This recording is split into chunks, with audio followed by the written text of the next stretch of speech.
यह video motion के बारे में है। एक पेड़ एक स्थान पर स्थिर है, इसलिए वह स्टेशनरी है। इसी प्रकार एक घर, एक बिजली का पोल या टेलीफोन का पोल सभी स्टेशनरी ऑब्जेक्ट्स हैं।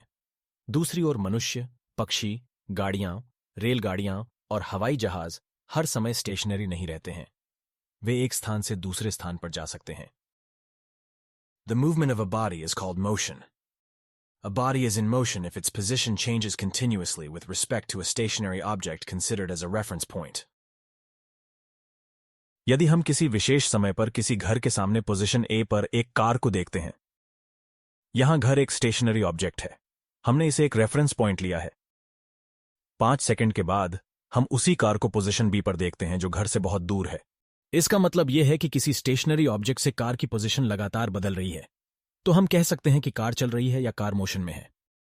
अगर कोई बॉडी काफी तेज मूव कर रही है तो उसके मूवमेंट को आसानी से देखा जा सकता है, लेकिन अगर कोई बॉडी बहुत धीरे मूव कर रही है तो उसके मूवमेंट को देखना मुश्किल हो जाता है। फॉर एग्जाम्पल, एक घड़ी के 3 हैंड्स होते हैं, सेकंड्स हैंड, मिनट्स हैंड और आवर्स हैंड, जो घड़ी के डायल पर चलते हैं। सेकंड्स हैंड तेज चलता है, इसलिए हम सेकंड्स हैंड के मूवमेंट को आसानी से देख सकते हैं, लेकिन मिनट्स हैंड और आवर्स हैंड धीरे चलते हैं, इसलिए हम उनके मूवमेंट को आसानी से नहीं देख सकते हैं। हमें उनकी पोजीशन को कुछ समय के लिए देखना होगा, यह पता करने के लिए कि वे चल रहे हैं या नहीं। मोशन के बारे में जानने के लिए हमें 2 चीजें पता होनी चाहिए, डिस्टेंस और डिस्प्लेसमेंट। अगर एक आदमी प्लेस A पर रहता है और उसको प्लेस C जाना है, लेकिन उसे पहले प्लेस B पर अपने दोस्त से मिलना है, अब वह पॉइंट A से स्टार्ट करता है और 5 किलोमीटर दूर पॉइंट B पर है। अब वह और 3 किलोमीटर चलकर पॉइंट C पहुंच जाता है। इस प्रकार वह ABC पैथ पर चलता है। इसका लेंथ हमें यह बताता है कि उसने कितना डिस्टेंस ट्रैवल किया।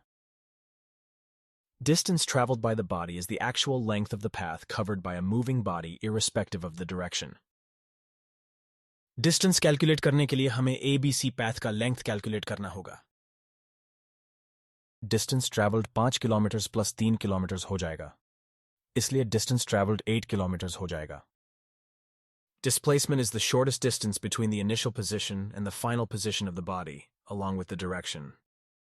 पॉइंट A और पॉइंट C के बीच में शॉर्टेस्ट डिस्टेंस 4 किलोमीटर है, इसलिए डिस्प्लेसमेंट 4 किलोमीटर हो जाएगा। डिस्टेंस और डिस्प्लेसमेंट जैसी क्वांटिटीज को फिजिकल क्वांटिटीज कहा जाता है। The magnitude of the physical quantity refers to the size of physical quantity.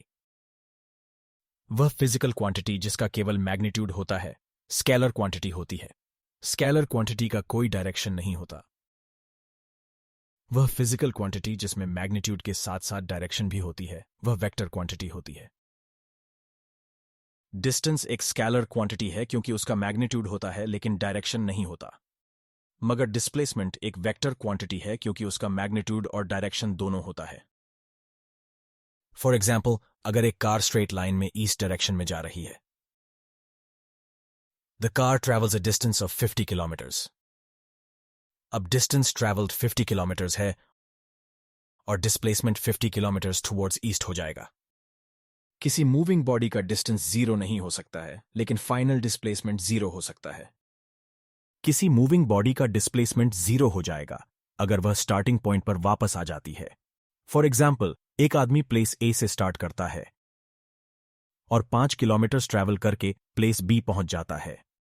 Place B से वह 3 किलोमीटर ट्रैवल करके प्लेस C पहुंच जाता है और अंत में वह 4 किलोमीटर ट्रैवल करके प्लेस C से वापस प्लेस A पहुंच जाता है।